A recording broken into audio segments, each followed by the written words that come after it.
valmistasin ma täna ettekande Eesti energeetilised valikud. Aga kui ma siia tulin, mulle anti kätte teie see brošüür ja ma leidsin siit ühe sellise huvitava ettekande globaalne soojenemine ning eestlaste suhtumine probleemi tõsidusse. Ja siis ma mõtlesin, et ma kõnelen teile sellise ettekandega nagu kliima ja energeetika.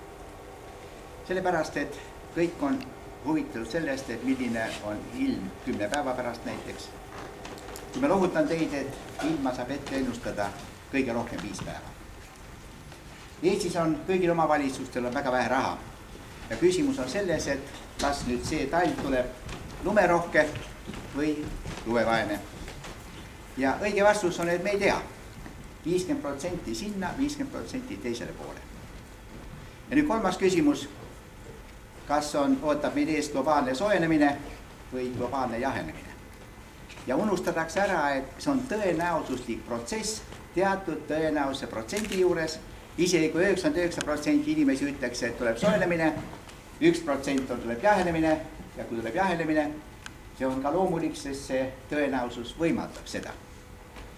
Ja nüüd on teine on, et ma olen akadeemik tõesti väga pikka aega, mul piinlik oma vanust teile öelda. Mind valiti Teaduste Akadeemia liikmeks ja presiidiumi liikmeks aastal 77, see oli enne, kui Liina oli sündinud. Ja kui mind valiti akadeemikuks, siis minu ettekande pealkiri oli Põhjapoolkera kliima viimase 120 000 aasta jooksul ja prognoosid tulevikuks.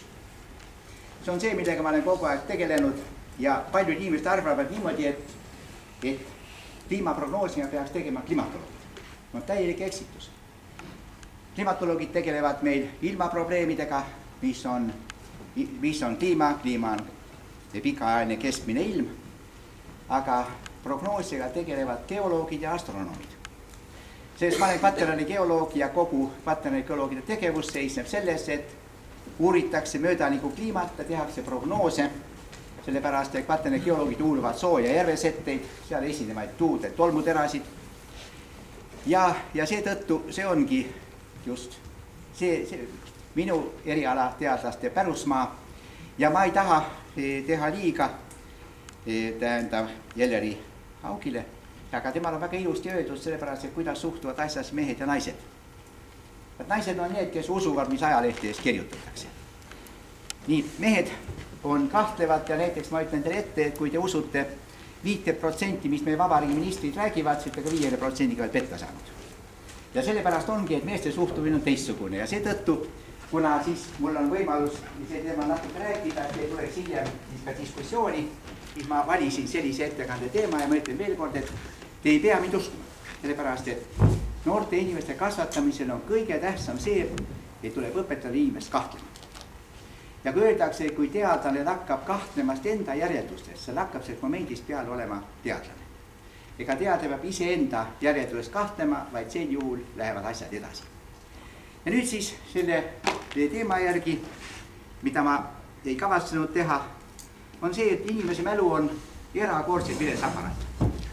Ja ta petab meid alatasa. Juba vana Assüüria aegades on inimesed kaljukindlad kahes asjas, et hukas on nii noored kui ka ilm.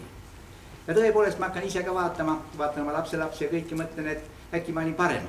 Aga vaevalt küll, sest ma olin sõjaaegne laps ja ilmselt ma olin ikka palju hullem kui praegused lapsed.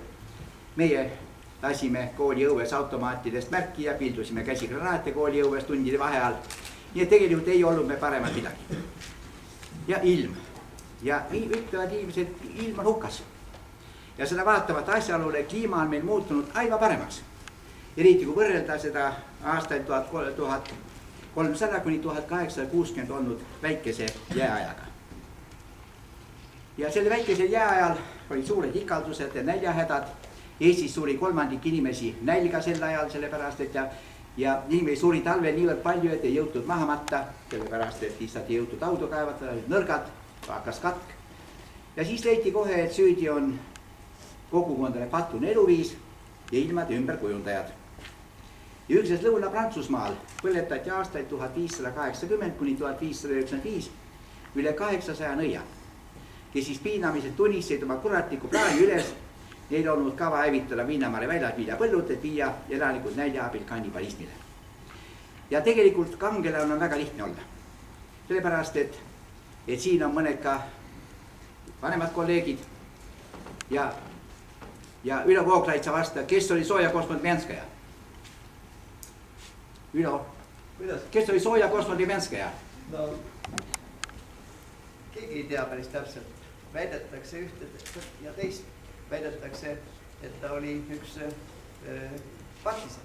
Ja, ta oli kangelaslik, kommunistlik noor partisan, kellel siis sakse võtsid kinni, lõigati ta rinnad ära, happega kallati üle ja poodi üles. Ja ta kangelaslikult ei reetnud partisanid asukohta. Kui minu versioon on selline, et ta ei teadnud, kus need partisanid on. Kui ta oleks teadnud, ta oleks niikuinii ütelnud. Ja näiteks, kui me võtame mõned meie näes, võtame meie ekspeaminister Mart Laari, kui temale panna ka kuum triikraud kõhu peale näiteks, ma arvan, ta räägib seda, mida ta teab ja seda, mida ta ei tea ka, on ju. Ja sellepärast oligi, et need inimesed samuti tunnistasid, et nemad tekitasid siis kliimamuutused ja Inglismaa oli omal ajal väga suur vinnamarjakasvatusmaa ja veinimaa ja pärast seda enam kunagi pole taastunud Inglismaa veinikasvatust. Ja nüüd, kui me vaatame ja küsitakse, kui palju on siis maa keskmine temperatuur kasvanud. 1860. aastat on kasvanud 0,7 kraadi võrra. Kui lugemist alustada 1840. aastast, siis on vähem kui 0,4 kraadi võrra.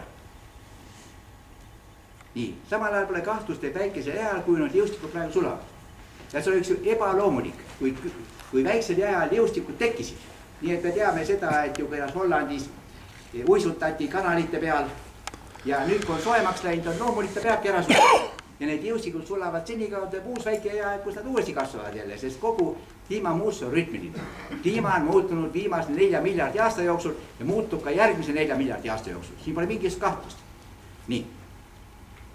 Ja nüüd on niimoodi, et tegelikult on tegu kliimavõnkumisega. Ja see on nüüd praegu, kuidas on kliima muutunud alates 1809. aastast, nagu näete Rootsis, Soomes, Islandis, Teravmägedel. Ja te näete, on tegemist kogu aeg kliimavõnkumisega.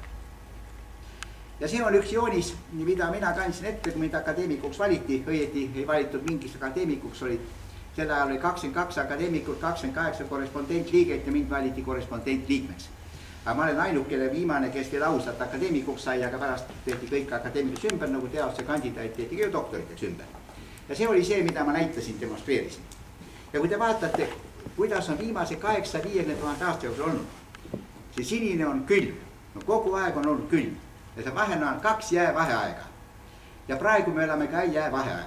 Me oleme jäävaheajal, mis algas 10 000 aastat tagasi ja siin näete, et samuti on toimunud kliima nii kord jahenemine, kord soojenemine. Ja kui me võtame viimased 1000 aastat, siis näete, et viimased 1000 aastal on olnud kliima kogu aeg palju külmem, kui ta on praegu. Ja nüüd tekib küsimus, et kumb on parem kliima, kas soe või külm kliima? Aga mina eelistan küll sooja kliimat ja ma oleks väga õnnelik, kui toimuks globaalne soojenemine. Aga seda globaalsest soojenemist ei tule, sest tõenäoliselt tuleb, me vaatame neid näitajaid, mis on, tuleb globaalne jahenemine. Ja inimkond peab selleks olema ette valmistatud, sellepärast, et kui globaalne soojenemis Eestis läheks kliima oluliselt paremaks. Põllumajanduseks tunduvalt paremad tingimused. Nii et selles suhtes on, et loodame, et ei tule jahenemist, aga ta tuleb ilmselt. Ja nüüd on niimoodi, et kuidas inimesi hirmutatakse. Näidatakse filme, ja kuidas siis suurliinad upuvad vee alla, ookeani tase tõuseb. Ja need on tähendab kergeusklikke inimeste hirmutamiseks, sellepärast, et midagi sellist ei saa toimuda. No Eestis tähendab, maatõus kompenseerib ookeani veetaseme tõusu. Ja ookeanide veetaseme tõus oli aastal 1950 kuni 2000. 1,8 pluss miinus 0,3 mm aastas. Ja sellest valdav osa ei lange mitte liustike sulamisele, vaid ookeanide konfiguratsiooni muutusele. Sest ookeanid on ja täpselt samuti kui inimesed. Nad sündivad, elavad ja surevad. Ja samal ajal selle koha peal, kus on praegu Vahemeri, seal oli Teetise ookean, seda ookeani enam ei ole. Atlandi ookean on praegu laienev ookean ja ta ookeani konfiguratsioonid oluliselt muutuvad ja seda muutub ka veemaht. Ja samal ajal kujuneb uus ookean ja uus ookean kujuneb üle Baikali järve, üle Punase mere ja Aafrika suurte järve. Sealt tuleb uus ookean. Ja selle tõttu on mandrite triibid ja need mõjustavad palju rohkem kui tähendab kliima neid mahtusi. Nii.